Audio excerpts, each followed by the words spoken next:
ড্রাইভারকে মারার ফলে রাধানগর থেকে সব ধরনের গাড়ির পরিষেবা বন্ধ। দুর্ভোগে যাত্রীরা। গাড়ির ড্রাইভার রাজীব চক্রবর্তী গতকাল তার গাড়ি চালানোর পর রাধানগর বাস স্ট্যান্ডে ঘুমোতে যাওয়ার পর তাকে মদমত্ত অবস্থায় রাধানগর বাস স্ট্যান্ডের পার্কিং অপারেটর অসীম দাস শারীরিকভাবে নিগৃহীত করে বলে অভিযোগ। মাথা ফেটে যায় রাজীব চক্রবর্তীর।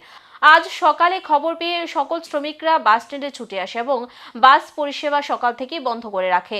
পাশাপাশি আহত রাজীব চক্রবর্তীকে নিয়ে যাওয়া হয় পশ্চিম আগরতলা থানায়। এসে বিক্ষোভ প্রদর্শন করে এবং অসীম দাসের গ্রেপ্তারের দাবি জানায় তারা।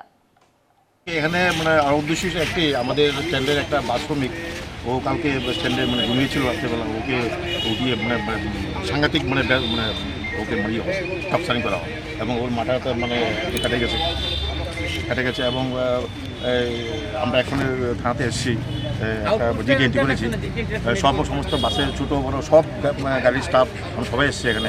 সমস্ত রুট ক্লোজ আজকে, কোনো গাড়ি চলেনি, সকাল থেকে কোনো গাড়ি চলেনি।